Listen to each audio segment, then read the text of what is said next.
Megan Liberman, live in Charlotte for the first day of the Democratic National Convention. The speeches start at 5, but I am here now with Jeff Zeleny for a preview. So, Jeff, it feels like we just left Tampa, but here we are in Charlotte. The theme there was we built it, we built it, we built it. So what are the big themes going to be here? I'm guessing we're going to hear a fair amount about the middle class. Yeah.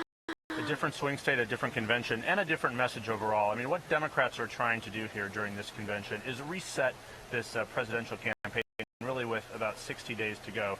And they are going to be focusing intently on an argument of economic fairness, an argument about the middle class, not so much as serving up a intentional rebuttal to the Republican convention last week, but it is an implicit rebuttal, no question. We're going to hear that through a series of speeches. We've gotten a bit of a preview of that as President Obama has made his way very slowly to this convention. He's gone through Iowa, Colorado. He's in Virginia today. He's doing a rally. And he is going to be, of course, delivering his acceptance speech on Thursday. But before that, Democrats, his campaign is trying to roll out a concrete argument through the stories of ordinary Americans of why they believe that the Obama-Biden agenda is stronger and fairer for the middle class. Do they worry about pushing the sort of class warfare argument too far and about getting sort of caught up in that again?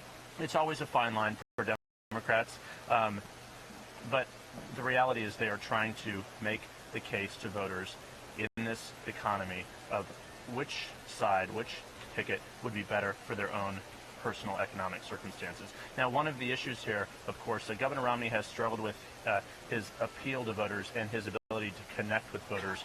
So Democrats are going to try and tap into that a little bit through policy. They're going to talk about tax cuts for the rich and things like that. But it's always a fine line, but for Democrats, it's an argument that also works. Right, and they're going to be trying to talk to people out in the country as opposed to people in the hall. They talked a lot about how Republicans sounded like they were talking to people in the hall more than they were talking to people in America. Well, there's no question that the Republican convention was made up of delegates who were not necessarily Mitt Romney fans from the beginning. Now, here at the Democratic convention, this is more of an Obama campaign show because the Obama organization has been in charge of the Democratic National Committee for the last 4 years. And I've been talking to delegates over the last several days here in North Carolina, and almost to a person, people are very energized about him. You don't hear many of the conversations about, oh, I wish Senator Clinton would have won the primary. A marked change from 4 years ago at the Democratic Convention in Denver, where there was still some uncertainty about what would happen during the roll call vote on the floor. If some of these Clinton delegates would actually come over on the other side, which they did, of course. So it seems like a long time. You were talking earlier about how this is going to be a more Obama-centric convention than the GOP convention was a Romney-centric convention. There's obviously a lot of talk about speakers talking about themselves and not about Mitt Romney there. We've already heard a bunch of the Democrats saying, you won't hear me talking about myself tonight, I'll be talking about the president. Because this all is about sort of using this week as a platform to improve the president's brand a little bit. He's taken a fair bit of a hit in this economy. His own campaign advisors have struggled this week to answer the question, are you better off than you were 4 years ago? Now the answer is absolutely, but they figured that question out in the last few days. Things aren't quite as good. And the reason that is a tricky question is because if the president and his advisors say, yes, you're better off, they're opening themselves up to the possibility of people saying, well, I'm not better off in my own life about this. So it's a fine line for this campaign to walk, given the fact that the economy is like it is. And on Friday, the next jobs report comes out. So that will inject some reality into this convention. You just made a really interesting observation, which is that on the floor here, all of the really prime spots have been given to swing states, including North Carolina, where you've spent a lot of time walking around in the last couple of days. No question. If you weren't quite sure which battleground states were the most important, take a look. It's like real estate. Location. Absolutely. And North Carolina has the front row over here. And, of course, we're in North Carolina for a specific reason. 4 years ago, President Obama won this state. The first Democrat to do so since 1976. I spent a little bit of time talking with Obama supporters over the last few days while I was here. Let's take a look at that video. Hey, you guys registered to vote? 4 years ago, President Obama won North Carolina by 0.1%, or 14,177 votes. It was the first time this southern state voted for a Democrat since Jimmy Carter in 1976. We'd love to register you to vote! If the president is to keep North Carolina blue, it will be thanks in great part to the work of volunteers like Nancy Stroud. Take a vote, make some noise! Woo! Come on now, that's not loud enough. Oh, of age and eligible to vote needs to vote. Go ahead and fill out the... Stroud is registering voters at Carolina Fest, a Labor Day celebration the Democrats threw for the city of Charlotte, just across the street from where the party's convention begins Tuesday. When we met Stroud, she had signed up only a handful of voters, but she says every one of them counts. If ever you were going to be on an equal playing field, the billionaire has one vote. The person who only has a dime in their pocket has that same opportunity, that one vote, and they need to exercise it. If you follow me right In swing states that matter most in a presidential election, effective grassroots efforts can make all the difference. Henry Martinet leads a team of more than 20 other volunteers. For voter registration, we will go to sympathetic businesses and register voters, and we'll send people out to like libraries and to the light rail stations and places, to the DMV, places like that where there are people standing in line. Everyone over here registered to vote? Do you run across any voters who voted for him 4 years ago who are disappointed now and they're not quite sure if they should vote for him again? I haven't really seen that as much as everybody you see on the media. Here in North Carolina, Obama has his people. The people I talk to are very enthusiastic, solidly for him. Sarah Branch lives in Atlanta, but has been volunteering for the Obama campaign here in North Carolina. I worked in the 2008 campaign in early voting here in North Carolina and Charlotte, and I felt that really made the difference. Choosing Charlotte to host the convention was a calculation by the Obama team to help win North Carolina's 15 electoral votes again. It's something these volunteers believe is possible, no matter what the state's Republican voting history may say. If North Carolina stays blue, I feel like maybe next time, Georgia, we can do it too.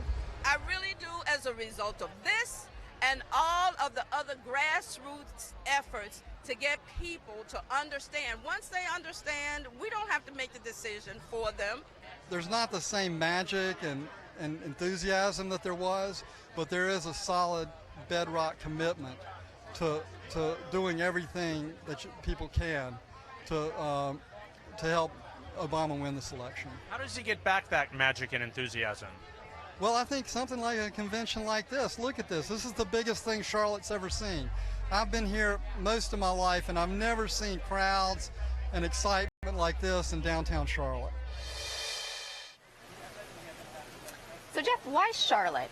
A lot of people don't think North Carolina is such a swing state, or at least that it won't be the tipping point state. Could they have gotten more from doing a convention in, say, like Cleveland, in a state that really is a tipping point state? Well, history will show that the location of the convention does not necessarily translate into a victory there. 4 years ago for the Obama campaign, it did in Denver. It's one of the reasons they picked it. But the Obama campaign looks at this a little bit differently. They view this convention as an organizing tool, a time to sort of get volunteers and get activists really fired up about this. North Carolina, without a doubt, is on the outer edge of the swing states, right?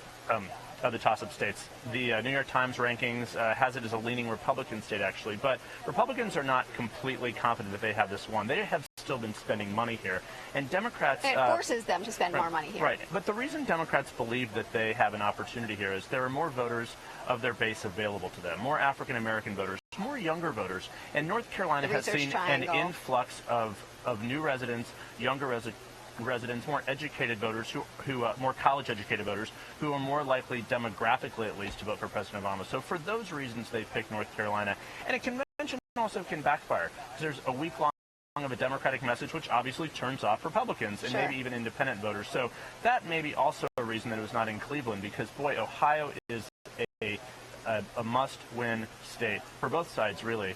And so it's probably not a bad thing that all this is not going on in a top-tier battleground state. Let's talk a little bit about the other part of that, which is of your piece, which is the Obama ground game. They're sort of famous for their ground game, and this, they talk about this as a big advantage that they have over Republicans. How big of an advantage is it, or have the Republicans really caught up on this? Well, first of all, they need this advantage because there is a bit of an enthusiasm gap here, and Democrats are using this convention to organize. We're hearing one phrase over and over and over, again this week. 931. What does that mean? It means that you have to work 9 What does hours that mean? over 3 shifts to get 1 ticket for President Obama's acceptance speech Thursday night. It's not going to be here in this hall. It's going to be in Bank of America Stadium. Some That's a big place to fill. 65,000 people are going to be there. And you can't just walk in and show up. You have to show some commitment to the campaign, and they collect every piece of your information so they can get you to the polls on Election Day. Thanks, Jeff. Thanks, Megan. Carl Huss is standing by in our media center. He's joined by Senator Patty Murray. Take it away, Carl. Thanks, Megan. I'm here with Senator Patty Murray, Democrat of Washington, who is also the chair of the Democratic Senatorial Campaign Committee, and somebody who has proven herself able to win tough elections in the past. We know the convention's about nominating a president, but there's a really other big election going on out there for battle of control of the Senate. You are the lucky person responsible for making sure that your party holds on to the Senate when you have a lot of seats to defend. We so do. how when you look at the races now, do Democrats keep the Senate? I do believe that we will keep the Senate. And there's a number of reasons why I believe that very strongly. And by the way, nobody thought that a year and a half ago. I think for a number of things. One, we have really great candidates running across the country in Republican states that are going to win. Heidi Heidkamp in North Dakota. Do you think, now that's, I just wanted to stop you there. That's a tough state, but you guys are really talking her up. Yeah, absolutely. Look, Heidi comes from a state that knows her. She's been elected there before. It's a state where they know their elected officials and people like her. She is right on their policies. And she's not in office right now, which might actually be a help. Right? Well, she's not, but she knows the people she represents, and she speaks for them. So I'm very excited about her, and I honestly believe she's going to win. I think in states like Montana, where everybody said that's a state we're going to lose, we have a Senator, Jon Tester, who is one of the most likable men in the world. People in his state like him. He's a darn good senator. He speaks really well for Montana. He's going to win. In Missouri, where everybody said obviously the big Aiken, Todd Aiken, where people said Claire McCaskill doesn't have a chance. She had she's a good candidate. She knows her state. She won last time in a very tough race. She will win again this time. But and the obviously, presidential race going on at the same time, though, in that state. Right? Well, every one of these candidates have won in states that are red before by picking up independent and Republican voters, and I believe the same thing will happen again. So one of your marquee candidates, Elizabeth Warren, scheduled to speak tomorrow night, I think in prime time here. She's in a real fight there. A lot of people thought that Scott Brown was going to be more vulnerable, I think. What's your prediction there, and how do you see it I think Elizabeth Warren wins, and here's why. It is a Democratic state. Elizabeth is getting out and getting her name known. People in her own state need to know who she is and that she will be a voice that speaks for them. She is doing that right now. But I think what tells me inside the numbers that she wins more than anything is of the undecided voters. They are breaking heavily for the president. And Elizabeth Warren's policies are policies that are good for the state of Massachusetts. And you think that his election in Massachusetts carries her along? Because that's an important seat for you to win, to hold on to. I think the president helps her, obviously, but I also think it's the own policies that Elizabeth Warren talks about and will fight for her state that will bring those votes to her. How about Wisconsin? Now with Paul Ryan on the ballot, there's talk that that's a new battleground. Tommy Thompson, a person well known to Wisconsin voters, running against Tammy Baldwin, your candidate. Did you think the dynamic has changed in that race now? Well, here's what I know about Wisconsin. Tammy Baldwin is a wonderful woman. I've gotten to know her as chair of the DSCC. She is very smart. She's tough. She speaks well for her state. And more than anything, she talks about what people are going through today, middle-class voters who are struggling, exactly what President Obama is talking about, and that is going to be a battleground state, and I think voters will support her and the president in that state. And conversely, Tommy Thompson, who I also know, worked for a Bush administration and has been out of the state for a while, and I don't think connects as well with the voters in that state. And that's where you think, and you'll be using that his experience as a Bush appointee. That'll be something you'll be reminding people of, I guess, in your ads. I think what Tammy will be talking about is the fact that she knows the people in her state today. She knows what they're fighting for. She's lived through these crises with them as they've faced what all Americans have in terms of a tough economy and getting back on track, and their housing market that collapsed and people losing their health care and their jobs, and she will speak from that, and people identify that.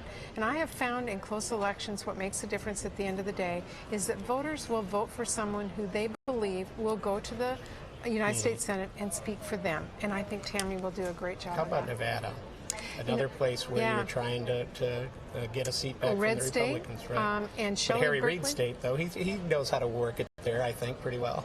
Well, he does, but also Shelley Berkeley does. You know, she is a tough fighter, and she speaks every time when she talks about what's happening to people in her state, what she needs to do to help them. And I think she has a great message. And by the way, Ryan on the ballot, I think is really great for her and many of our candidates because Heller voted for the Ryan budget, which is going to hurt a lot of people in her state twice, and talks about it. Will hurt a lot of people in her state because of the Medicare voucher system, because of his budget in particular that pulls the support out for middle-class families who are struggling in Nevada. And I think that is a great issue for her, and she's making the most of it, and I think that carries it for her. Well, thanks for coming over on our high-tech set where we put you on a pillow sitting here. So can I still read the New York Times, or do I have to watch? You should read and watch it on TV. It's going to be an exciting couple months, so it's going to be a lot of fun. Great. Thanks, Carl. Back to Megan. Thanks, Carl. Up next is more from our agenda series, looking at some of the issues that will confront the next president. Today we're talking about energy and the environment. It's an issue here in Charlotte with the recent bump in gas prices. First, a primer on this challenging issue. I'm John Broder of the New York Times. And in 2009, everything seemed possible on climate change. There was momentum in the House, there was momentum internationally, and yet today it is barely a blip on the agenda. During the campaign of 2008, climate change was not a large subject of conversation, in part because both candidates agreed. Senator John McCain had been something of a pioneer in the United States Senate, sponsoring a number of bills that would have introduced a cap-and-trade program to address carbon emissions that are blamed for the warming of the planet. Barack Obama, if anything, was even more enthusiastic than Senator McCain, so there was really no conflict and really no debate. The House bill passed in 2009 ran into a dead end in the Senate, and many lawmakers were concerned that any scheme to address climate change would involve higher energy prices, and they were afraid that that was going to cost jobs. By the 2010 midterm elections, the idea of climate change had become largely radioactive on both sides of the political divide. As governor of Massachusetts, Mitt Romney was an early proponent of regional action to address climate change, even having Massachusetts join a consortium of northeastern states in a cap-and-trade program. Today, he has more or less reversed his position on that. He says he's not sure that climate change is even caused by human activities and is not a strong proponent of government action to address it. President Obama realizes that there's no realistic chance of passing any sort of comprehensive climate change bill or a cap-and-trade scheme for the United States. So he's begun to address the problem by taking smaller steps. He believes that the fuel economy of the domestic auto fleet can be vastly improved. He is also supporting projects in wind, solar, and geothermal energy using the grant program at the Department of Energy. This is part of a series that we'll be running throughout the course of the campaign, and we're looking for input from readers like you to talk about some of the issues that maybe the candidates themselves are not addressing in a direct way. And we're hoping that you can be part of that process. I'm joined now by Representative Ed Markey. So, Congressman, the president made a lot of lofty promises about climate change during the last campaign. There's been very little movement on that front, and actually a lot of people on the Democratic side are pretty disappointed that there hasn't been more movement. What do you say to that? Well, we say that over the last, since 2008, we've gone from only 1% of electricity being generated by wind up to 4% in the United States. It will be 5% by next year. There will be 3,500 new megawatts of solar that goes online this year. The president has now promulgated the rules for the vehicles we drive in the United States, and by 2025 that will be 54.5 miles per gallon.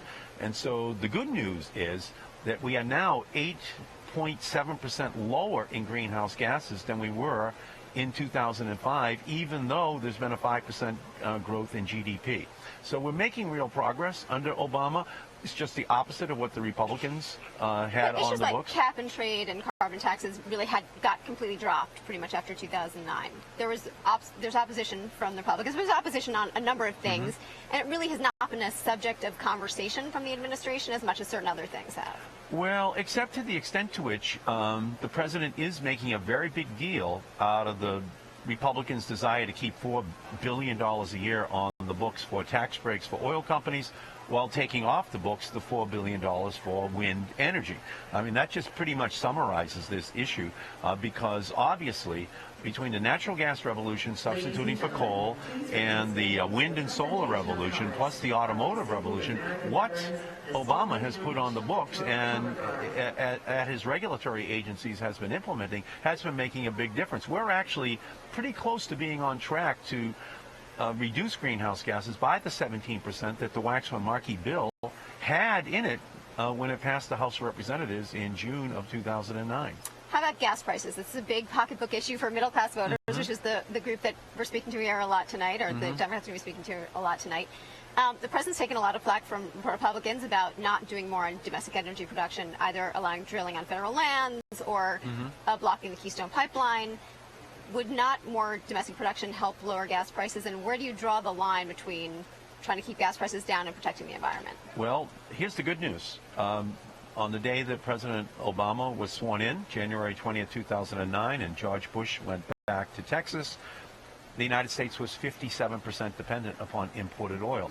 Today, after 3.5 years of Barack Obama, we're down to 45% dependence upon imported oil. So there's been a 12% reduction in imported oil. We are at an 18-year high in the United States in oil production right now.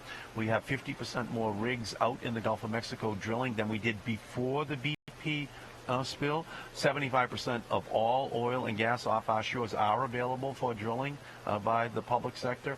And with the fuel economy standards, there's been a dramatic rise in the fuel economy and reduction in oil consumption there as well. So Obama really is a drill baby drill kind of a guy. He has been doing the job, and the proof is that Bush left us at 57% dependence, and Obama has us down to 45%. On alternative energy, which you raised before, how much of a black eye has the Solyndra story been for that? Has it made it? How much harder has it made to sort of pursue alternative energy paths? Well, again, the irony of the Solyndra situation is that it failed not because the price of solar was so high, but because the price of solar had collapsed, had gone down 50% in 1 year. So not just Solyndra, but other companies around our country and around the world, unfortunately, suffered dramatically because of that incredible collapse, because of the technologies that were working.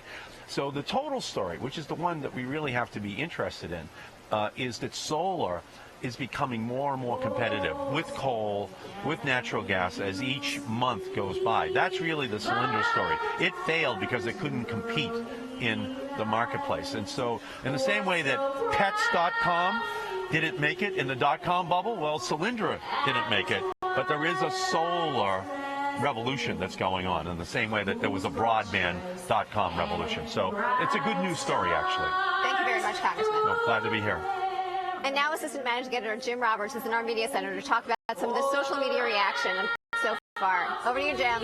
Okay, thanks, Megan.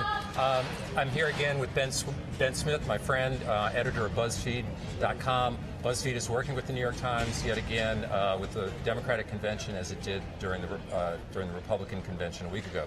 So speaking about the Republicans, Ben, I'm just curious about your impressions of just how things feel here now as opposed to where they were a week ago. I mean, it's a totally different vibe, and I think it's hard to know whether that's because Republicans are different from Democrats, partly because Tampa was in this very effectively secured bubble up against the river, and here the convention's kind of bleeding into the city, but they're Democrats, and so things are more chaotic, worse organized. The internal conflicts are a little closer to the surface. You even feel like there's more people on the streets, right? Yeah, absolutely. And so it's more fun to cover, although Although I do think they have in common that these are not, these are not. I mean, the Republican convention was very kind of workmanlike, just get it done. The Democratic convention also, you don't feel a lot of inspiration. Maybe that'll change.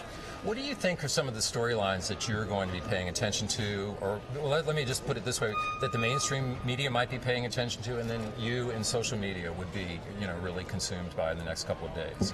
I mean, I do think one of the really interesting things is the extent to which, if the Republicans were trying to basically persuade everybody that they're not the American Taliban, as somebody said, that they're totally kind of approachable, normal, diverse, young, like the kind of people you would trust to run your country.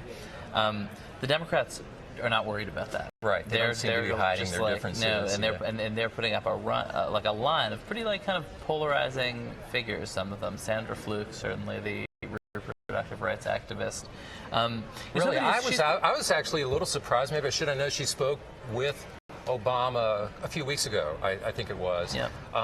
But she does feel like something of a lightning rod. Certainly, she's somebody conservatives will absolutely. jump on, but I think they think this is a 60% issue. If they will fight all day about. I mean, contraception's really a 95% issue. Right. And so I think they're they're going to throw out their hope Republicans on Twitter and out there in reality spend a day yelling about contraception. Right. That's kind of their dream. Well, I saw Debbie Wasserman Schultz will be opening the whole thing in a few hours, and then you have the whole lineup of everyone from starting with Bill Clinton. Yeah, I mean, part of it is once you're in the White House, you just become a polarizing figure de facto, and when you're the chairwoman of the DNC, so some of these people, obviously Debbie Wasserman Schultz is going to speak, Joe Biden, who Republicans love to hate, is going to speak, and Bill Clinton, who as of yesterday had not yet, was the last major figure who had not yet given them his speech. Now that sets up a great prospect of Bill Clinton as Clint Eastwood.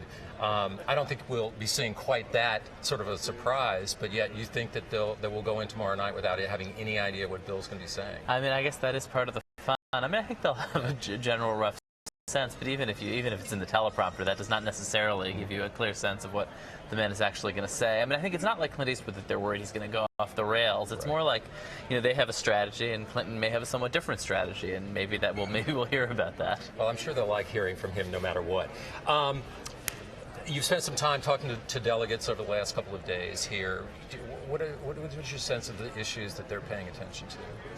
I mean, I do think that the kind of culture war stuff that has, that it really bubbled up toward the end of the summer is stuff Democrats are very amped up about. Certainly about, I mean, I think they think the Republican, you'll get a lot of them will just say that the Republican campaign has been racist, particularly in that welfare ad, and they're very sort of, upset about that. Right. And I think, again, the women's rights stuff is something that's really foreground here. I noticed you had one of your reporters covering a Planned Parenthood event. Yeah, Rosie was out there today. I mean, a lot of the kind of traditional Democratic interest groups are here, kind of rallying the troops. Labor is also here, although it's been, but they're not particularly happy, right? They've had a horrible year, and spent a lot of their money this year losing in Wisconsin, fighting in Ohio. Right. This is a right-to-work state. The Democrats chose to hold their convention in a very anti-labor state with almost no union presence, which they're not happy about. The public works particularly terrible. Lee Saunders beat the hell out of a chair. I heard about that. Yeah. Yesterday morning, I think at first, by the end of it, the chair will be the paradigm for these. Yeah, I think our reporter by the end of it was kind of like, what's going on here? Yeah. Well, the last thing I wanted to talk about was a piece that you had this morning. It bounced off of a story that the Times had done just a couple of days ago on Valerie Jarrett, who is probably as close as anyone is to the president, and has been for significant years. It was I thought it'd be an incredibly revealing story, not entirely favorable toward her. I think certainly many people felt that way. Give me a sense of what you heard this morning. Well, yeah, I mean, I guess you guys have covered that White House in Jody Caner's stuff, and then in Joe Becker's piece about. Basically, some people love Valerie and talk about how powerful she is and how she keeps the Obamas true to themselves. Others think she's a disaster. And she encourages their worst impulses, basically, and that is now playing out in public. And she did a series of events this morning, and I mean, actually, on Twitter and everywhere else, everybody's saying, how is she going to respond to these pieces? She was not asked about it anywhere, and then your reporter Ashley Parker and I chased her around for a while in vain until she got into a car. She's very good at not answering questions. A guy from TMZ asked her who should play Obama in the movie, and she wouldn't even answer that. Wow, that's too much. Yeah. All right, well, we're going to turn next, actually, Jody Caner, who has covered Valerie Jarrett written quite extensively about her over the last couple of years, is back in the hall. I'm going to turn it back over to Megan.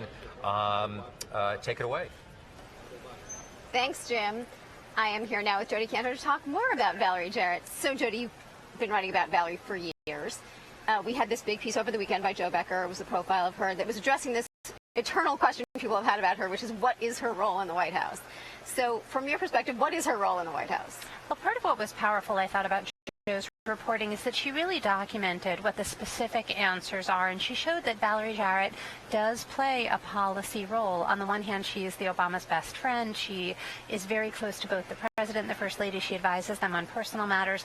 On the other hand, she influences policy decisions as well. So, Jim and Ben just referred to this, but it's been unclear whether people thought this was a positive piece about her or a negative piece about her.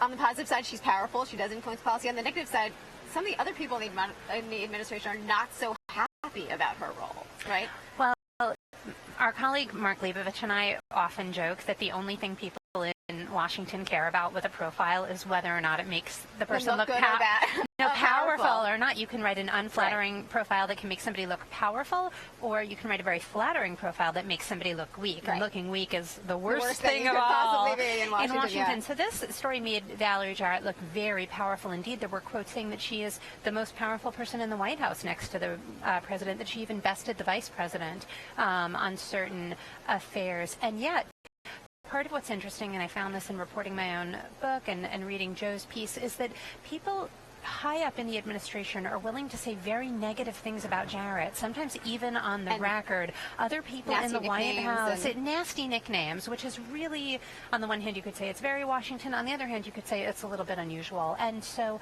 where is this antipathy coming from? What is it about?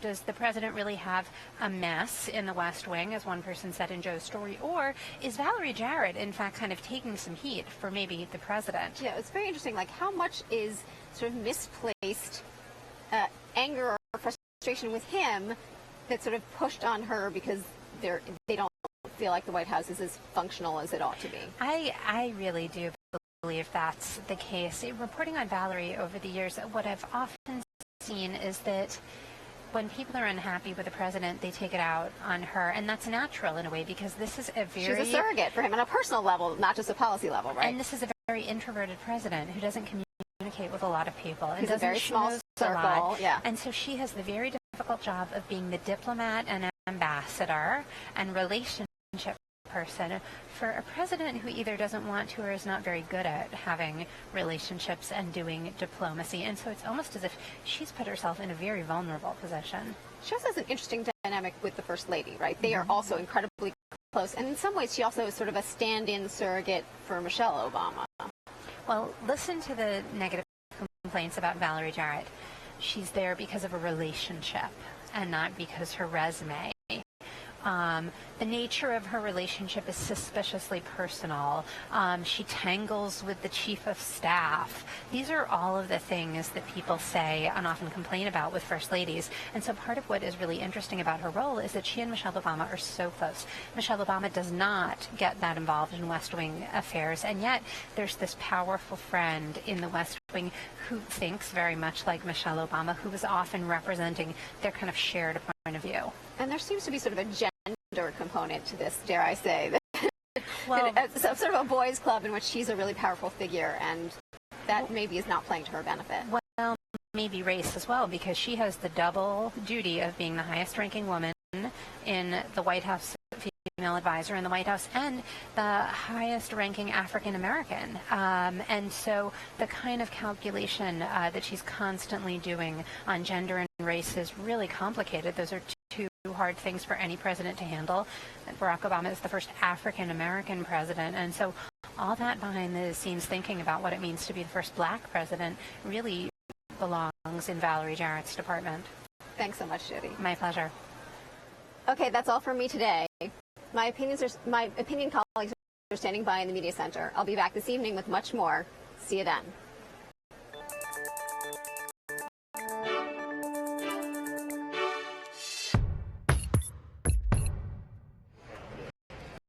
Thanks, Megan. I'm here with David Firestone of the editorial board at New York Times. So, David, platforms.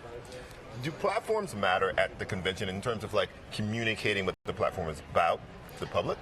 If you want to know what the party stands for, and you're willing to dig into a few pages of policy, yeah, it can matter. But that's where you find out where the party's head is at. But should they use their convention speaking slots? I mean, are the speaking slots like cheerleading rah-rah time, or is that where you lay out what the party stands for? Well, you got to cheer people with some substance sooner or later, and there's a lot of good stuff in this platform that the editorial board, for example, supports. Like what? Like, for example, they're talking about making poverty a priority. Now, you don't hear people talk about that on the podium very often. You don't hear the president discuss it very much when he's on the stump.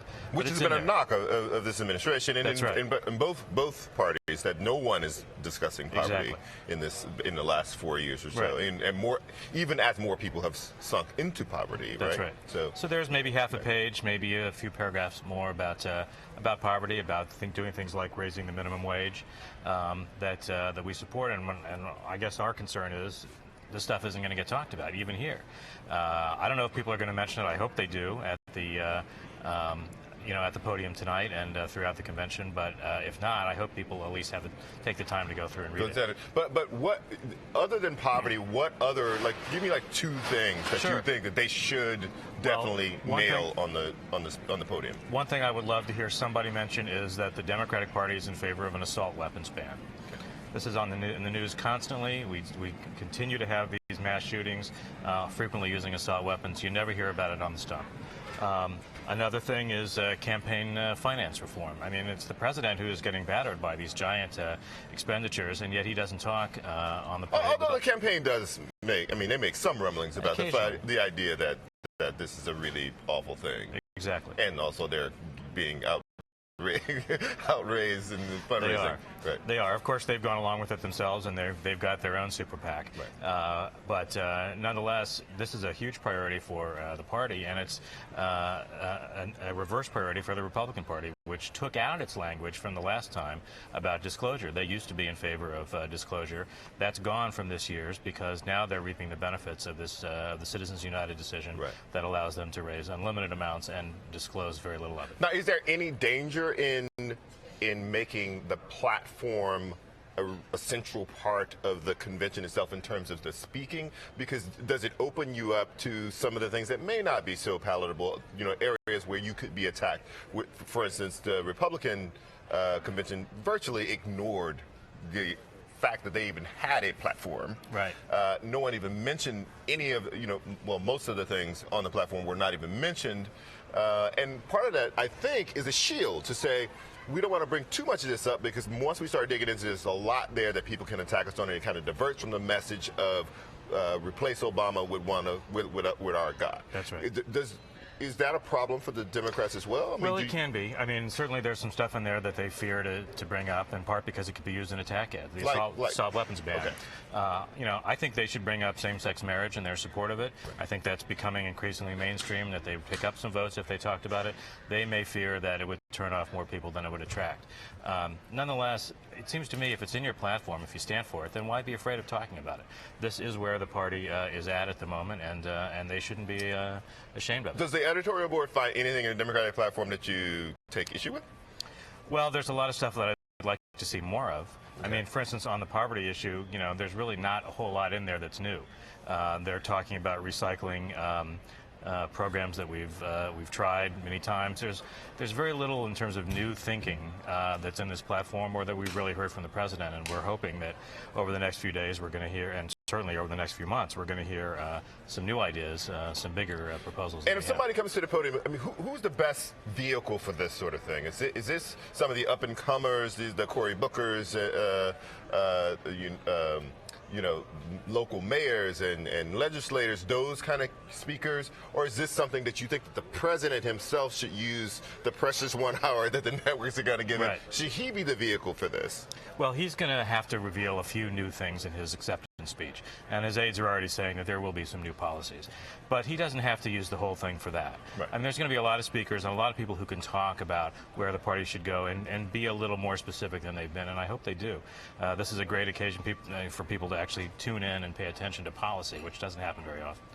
There you have it. David Firestone wants us to tune in and pay attention to policy, which you know what's going to do. That's right. Good luck on that. That's all for now. Tune back in here again at 7 p.m. We'll have more convention coverage as the speeches take off. Thanks, David. You bet. All right.